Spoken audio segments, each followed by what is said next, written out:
Supreme court కీలక తీర్పును వెల్లడించింది. మత మార్పిడి తర్వాత ఎస్సీ హక్కులు కొనసాగవని సుప్రీంకోర్టు తేల్చి చెప్పింది. క్రైస్తవ మతంలోకి మారిన వ్యక్తి ఎస్సీ హక్కులు కోల్పోతారంది సుప్రీంకోర్టు. ఈ రోజున సుప్రీంకోర్టు నుండి కేసుకు సంబంధించి ఒక తీర్పును వెలువరించిందండి. దీని విషయంలో మతోన్మాద పూరితమైన భావాజాలం కలిగినటువంటి ప్రభావానికి గురైనటువంటి ఛానల్స్ అని చెప్పాలి. ఆల్మోస్ట్ ఆల్ ఛానల్స్ అంటే శాటిలైట్ ఛానల్స్ అంటాం కదా, వీళ్లతో సహా ఈటీవీ అనండి, టీవీ9 అనండి, ఆర్టీవీ అనండి, బాడ్ మీడియా అనండి, ఇట్లా ఆల్మోస్ట్ నేను సోషల్ మీడియా ఓపెన్ చేస్తే సుప్రీంకోర్టు తీర్పు వెలువడింది, క్రైస్తవులకు పెద్ద దెబ్బ, కొరడా జులిపించిన సుప్రీంకోర్టు, ఎస్సీలకు పెద్ద దెబ్బ, ఇట్లా రకరకాల టైటిల్స్తో ఒక విధంగా దుమారం రేపేస్తున్నారు. అబ్బా, వీళ్ళ సంతోషానికి అవధులు లేకుండా పోయినట్టుగా నాకు అనిపించింది. ఎందుకింత సంతోషపడుతున్నారు, ఎందుకింత సంబరపడుతున్నారు, ఎందుకు ఇలా ప్రతి ఛానల్ కూడా దీన్ని హైలైట్ చేసి చూపిస్తున్నారు అని నాకు అనిపించింది. అదే క్రైస్తవులకి హింస జరిగింది, క్రైస్తవులు నష్టపోయారు, చర్చిపై దాడులు జరిగినాయి, అనవసరంగా కొడుతున్నారు, తిడుతున్నారు అన్నటువంటివి అయితే ఎవడు పట్టించుకోడండి. చూసి చూడనట్టుగా వాడిని క్రాస్ అయ్యి వెళ్ళిపోతారు, ఏదో ఎప్పుడో ఒకటి అరాసారి తప్ప. ఇదేం న్యాయమో, ఇదేం ధర్మమో, భారతదేశం ఎట్టిపోతుందో నాకు అర్థం కావట్లే. ఈ విషయం తెలిసిన వెంటనే నేను ఉన్న పళంగా వెంటనే జస్ట్ కెమెరా ఆన్ చేసి ఎలాంటి ప్రిపరేషన్ లేకుండా వార్తాకరణ సారాంశాన్ని మేము ముందుకు తెచ్చే ప్రయత్నం చేస్తున్నా. That's it. ఈ రోజున అంటే 24వ తారీఖు అండి, మార్చి నెల 2026వ సంవత్సరం. నేను సుమారుగా ఇప్పుడు 5 గంటల టైంలో మీతో మాట్లాడుతున్నాను. సో ఈ రోజున కొన్ని సంవత్సరాల క్రితం ఆంధ్రప్రదేశ్కు సంబంధించిన హైకోర్టు ఇచ్చిన తీర్పును సవాలు చేస్తూ ఆనంద్ అనే ఒక పాస్టర్ గారు, పిట్లవానిపాలెం మండలం కొత్తపాలెనికి సంబంధించిన ఒక చర్చికి సంబంధించిన ఒక పాస్టర్ గారు, ఆయన మీద అగ్ర కులస్తులు దాడి చేసి, దూషించి, అవమానించి, కొట్టి, తిట్టి ఏదో చేస్తే దాని విషయంలో వాళ్ళు హైకోర్టుకు వెళ్ళారు. సరే, హైకోర్టులో వాళ్ళకి అనుకూలంగా తీర్పు రాలేదండి. ఎస్సీ ఎస్టీ కేసు పెట్టారు కనుక ఇది మీకు చెల్లుబాటు కాదు, నువ్వు పాస్టర్ గారివి కదా, ఎలా చెల్లుతుంది అన్న భావనతో ఆ రోజునే, బహుశా కొన్ని సంవత్సరాల క్రితమే హైకోర్టు తీర్పిచ్చింది. సరే, నాకు తెలిసి దీన్ని అంతటితో వదిలేస్తే పోతుంది. నాకైతే దీని మీద అంత ఇంట్రెస్ట్ లేదు. నాకు తెలిసిన విషయమే. వాస్తవంగా ఆ ప్రాంతం నేను పుట్టి పెరిగినటువంటి ప్రాంతం అది. పిట్లవానిపాలెం మండలం, మందినవారిపాలెం, కొత్తపాలెం, రెడ్డిపాలెం, పరిసవారిపాలెం, సిరిపూడి, మట్లపూడి, ఇట్లా ఆ పరిసర ప్రాంతాల్లో ఉండేటువంటి విలేజ్లన్నీ నాకు బాల్యం నుంచి తెలుసు. నేను బాల్యంలో అక్కడే పుట్టి పెరిగాను. సరే, ఇక్కడ ఇచ్చిన తీర్పును సవాలు చేస్తూ వీళ్ళు సుప్రీంకోర్టును ఆశ్రయించడం జరిగింది. అయితే సుప్రీంకోర్టులో ఈరోజు ఏం చెప్పారంటే, మత మార్పిడులపై సుప్రీంకోర్టు కీలక తీర్పిచ్చింది. ఇతర మతంలోకి మారితే ఎస్సీ హోదా రద్దు చేస్తామని తెలిపింది. హిందూ, బౌద్ధ, సిక్కు మతాలు కాకుండా మరే మతంలోకి మారినా ఎస్సీ హోదా రద్దు అవుతుందని చెప్పింది సుప్రీంకోర్టు. క్రైస్తవ మతంలోకి మారి పాస్టర్ అయిన వ్యక్తి ఎస్సీ అండ్ ఎస్టీ చట్టం కింద రక్షణ పొందలేరని స్పష్టం చేసింది. ఏపీ హైకోర్టు తీర్పుని సమర్థించింది సుప్రీంకోర్టు. కుల వ్యవస్థ క్రైస్తవ మతంలో లేదు అని తెలిపింది. ఏది ఏమైనా మేము హైకోర్టు ఇచ్చినటువంటి తీర్పును దాన్నే మేము సమర్థిస్తున్నాం. మరి ఎస్సీ బెనిఫిట్స్ మీకు ఎట్లా వర్తిస్తాయి? మీరు క్రైస్తవ్యంలోకి వెళ్ళిపోయిన తర్వాత, అందున పాస్టర్ గారు అయిన తర్వాత.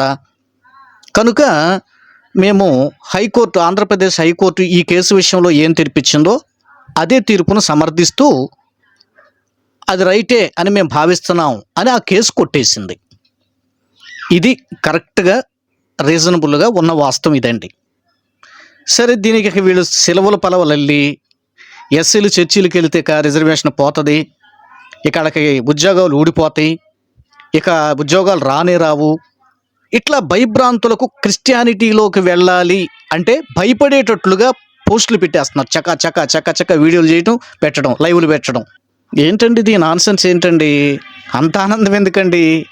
అరే, నాకు తెలియక అడుగుతాను, అసలు క్రిస్టియానిటీలోకి వస్తే అసలు ఎస్సీలు ఎందుకు నాకు అవసరం లేదు, అక్కర్లా అని మేము వదిలేసాం. నా వెంటబడ్డారు, నా పిల్లలు చదువుకుంటున్న మీ పిల్లలు ఎస్సీలుగా రాస్తాను వెంటబడ్డారు. మాకొద్దు నేను I am a Christian.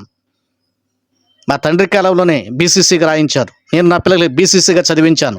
General కోటాలో ఫస్ట్ క్లాస్లో మంచి మార్కులతో టాప్ ర్యాంకులు తెచ్చుకున్నారు, కాలేజీల్లో మంచి జాబులు సెటిల్ అయ్యారు. మన దేవుడు తక్కువడా? మన దేవుడిని నమ్మకంగా సేవిస్తే మన పిల్లల్ని ఆశీర్వదించడా? ఎవరు భయపడకండి. అసలు ఎవరు ఇష్టపడరండి, పెద్దగా ప్రేమించరండి. ఎవరన్నా కొద్దిమంది కాస్త అటు ఇటుగా ఉన్నవాళ్ళు ఎస్సీలుగా కొనసాగుతూ ఏదో వాళ్ళ ఆర్థిక స్థితిగతులను బట్టి కాస్త ఏదైనా జాబ్ వస్తే రిజర్వేషన్ ఉంటే బాగుంటుందని ఆశపడేవాళ్ళు లేకపోలేదు. అదే అందులోనూ న్యాయం ఉంది. మతం మారితే కులం ఎట్లా మారుతుందండి? మీరు రిజర్వేషన్లు ఇస్తుంది ఎందుకు? కులానికా మతానికా? దీనికి సరైన జవాబు గవర్నమెంట్ దగ్గర ఉండదు, కోర్టుల దగ్గర ఉండదు. ఇదేం ధర్మం, ఇదేం న్యాయం ఎవడో చెప్పలేడు. ఇప్పుడు ఎస్సీ అనేటువంటి ఆ స్టేటస్ అనేది, ఆ హోదా ఎందుకు ఇస్తున్నారు అని అంటే వీళ్ళేమి దానికి మలుపుతారు. ఏమి లేదు, హిందుత్వంలో హెచ్చు తగ్గులు ఉన్నాయి, అరమరికలు ఉన్నాయి, తక్కువ ఎక్కువలు ఉన్నాయి, కుల విభేదాలు, కుల వివక్ష ఉంది, అందుకని వీళ్ళకి ఇచ్చాములే అంటున్నారు. అంటే వీళ్ళది ఏం ఒప్పుకుంటున్నారు? Note this point. అంటే ఖచ్చితంగా హిందుత్వంలో కుల వివక్ష ఉంది, కుల వివక్ష గురి చేస్తారు, దళితులు గుళ్ళోకి రానీరు, ఇది ఉంది. రిజర్వేషన్ కోట ఎస్సీలోనే ఉంది, వాళ్ళకే వర్తిస్తుంది అని చెప్పడం ద్వారా కూడా ఇండైరెక్ట్గా వీళ్ళు మరొక మాట ఏం చెప్తున్నారు తెలుసా? క్రైస్తవులందరూ నోట్ చేయండి ఈ పాయింట్. అంటే మా హిందుత్వంలో అరమరికలు ఉన్నాయి, కుల వివక్ష ఉంది, దళితులు మేము రానియం, అంటరానితనం ఉంది అని వీళ్ళు ఒప్పుకుంటున్నట్టే. అందుకని క్రిస్టియానిటీలోకి వెళితే క్రిస్టియానిటీలో కుల మతాలు లేవు, అందరూ సమానమే కదా, అందరూ ఏకంగానే ఉంటారు కదా అనేది కోర్టు తీర్పిస్తుంది. అంటే ఒక విధంగా బిబిలికల్గా మనం ఆలోచిస్తే బిబిలికల్గా తీర్పిది, క్రైస్తవులు గర్వించే తీర్పిది. క్రైస్తవుల్లో కుల మతాలు లేవు, వ్యత్యాసాలు లేవు, కోర్టు ఇదే తీర్పిచ్చిందండి. ఇద్దరితో కూడిన ధర్మాసనం ఈ రోజున వాళ్ళు ఇచ్చిన తీర్పు ఇదే. క్రిస్టియానిటీలో వ్యత్యాసాలు ఉండవు, సమానత్వం ఉంటుంది. కాబట్టి ఇంకా ఎస్సీ హోదా మీకు ఎట్లా వర్తిస్తుంది? హిందుత్వంలో వ్యత్యాసాలు ఉన్నాయి, అసమానతలు ఉన్నాయి, ఆంక్షలు ఉన్నాయి, కుల వివక్ష ఉంది.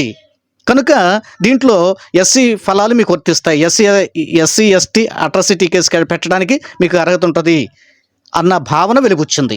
మీకు అర్థమైంది కదండి విషయం. టోటల్గా ఒక విధంగా క్రైస్తవులు గర్వించదగినటువంటి విషయం కోర్టు తీర్పు. సరే, అయితే మరి ఆ కోర్టు తీర్పు అయినా కంప్లీట్గా పరిపూర్ణంగా ఇక నుంచి మీరు ఎవరైనా సరే అందరికి ఇది వర్తిస్తుంది అనేమో తేల్చి చెప్పిందా?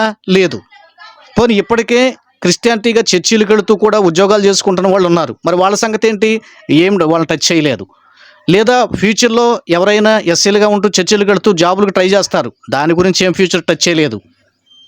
దీని మీద క్లారిటీ లేదు. అర్థమైందా? కనుక వీటి గురించి ఏమి వరి అవ్వాల్సిన అవసరం లేదు.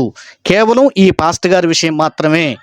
మీరు క్రైస్తవంలోకి వెళ్ళారు, పైగా పాస్టర్గా ఉన్నారు, మీరు ఎస్సీ ఎస్టీ అట్రాసిటీ కేసు ఎలా పెడతారు? మీకు ఇది చెల్లుబాటు కాదు. ఆంధ్రప్రదేశ్ ఏ కోర్టు, హైకోర్టు ఏ తీర్పిచ్చిందో మేము దాన్ని సమర్థిస్తున్నాం అని మాత్రమే చెప్పింది. ఇది పక్కా సమాచారం ఇది. ఇక దీని మీద మతోన్మాదులు రకరకాలుగా ఛానల్స్ అనేటువంటి వాళ్ళ ఇష్టానుసారంగా మాట్లాడుతూ వాళ్ళ ఇష్టానుసారంగా టైటిల్ పెట్టుకొని వాళ్ళు మాట్లాడుతున్నారు. మాట్లాడుకొనిద్దాం, మనకు వచ్చిన నష్టం ఏం లేదు. ఓకే, ఇదండి సంగతి. ఎనీవే, ఇది ఒక విధంగా ఎస్సీలకు పెద్ద దెబ్బ తగిలినట్టు అయ్యింది అనే భావన ఒక విధంగా మనం అంగీకరించాలి. కానీ ఈ విషయంలో మాత్రమే మనం అంగీకరించాలి, ఈ ఒక్క కేసు విషయంలోనే. కనుక భయపడాల్సిన పని లేదు.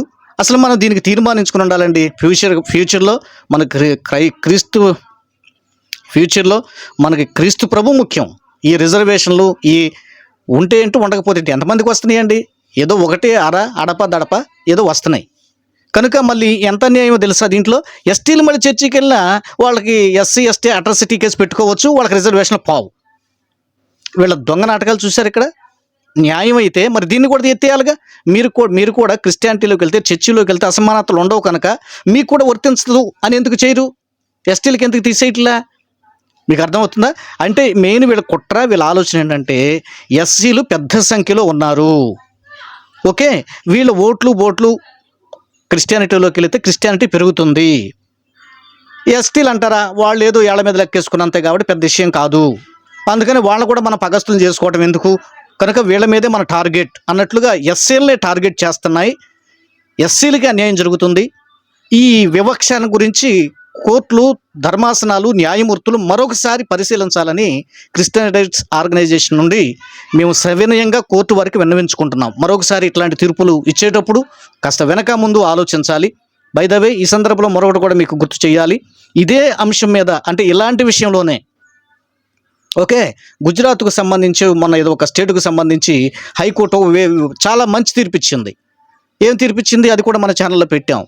మీరు చర్చికి వెళ్ళినంత మాత్రాన వాళ్ళ యొక్క కులం మారదు కదా. కనుక ఒక తక్కువ కులస్త్రాలు మరి పెద్ద కులంలో ఉన్న వ్యక్తిని పెళ్లి చేసుకున్నంత మాత్రాన ఆమె కులం మారదు, ఆమె జాతి మారదు, ఆమెకు వచ్చే హక్కులన్నీ ఆమెకు వర్తిస్తాయి అని చెప్పేసి ఇలాంటి కేసునే వాళ్ళు వేరే తీర్పిచ్చింది హైకోర్టు అక్కడ. అదే మొన్నే పోస్ట్ చేసాం మనం, అర్థమైందా? కనుక అంటే ఎస్సీలైనటువంటి వాళ్ళు చర్చికి వెళ్ళినంత మాత్రాన, మతం మారినంత మాత్రాన, లేకపోతే వేరే కులస్తుని అగ్ర కులస్తుని పెళ్లి చేసుకున్నంత మాత్రాన అగ్ర కులస్త్రాలు అయిపోడు. ఒక మతం మారినంత, ఒక చర్చికి వెళ్ళినంత మాత్రం క్రిస్టియన్ అయిపోలేడు. ఇట్లా ఒక మంచి ఆలోచన దృక్పథంతో జడ్జి గారు ఇక్కడ హైకోర్టులో తీర్పిచ్చారు. అది గుజరాత్ అనుకుంటున్నాను, నేను మొన్నే పెట్టాను, ఏదన్నా ప్రీవియస్ వీడియోస్లో చూడండి. ఆంధ్రాలో వీళ్ళైతేనేమన్నా దానికంటే ముందే చల్లదు, మీరు పాస్టర్ అయిపోయారు, మేము ఒప్పుకోమని ఇక్కడ వాళ్ళు అన్నారు. టోటల్గా దీనికి సంబంధించి సుప్రీంకోర్టు అయితే ఇద్దరితో కూడిన ధర్మాసనం ఈ రోజున వాళ్ళు కూడా దీన్ని సమర్థిస్తూ కేసు కొట్టేశారు. అయితే దాని గురించి ఎలాంటి కామెంట్ చేయటం కానీ, ఇక నుంచి మీరు ఎస్సీలకు చర్చికి వెళ్తే ఖచ్చితంగా మీ అందరికీ ఇది వర్తిస్తుందని కానీ అట్లాంటివి ఏమీ చేయకుండా ఈ ఒక్క కేసు విషయంలోనే హైకోర్టు ఇచ్చిన తీర్పును మాత్రమే మేము కూడా సమర్థిస్తున్నామని చెప్పింది.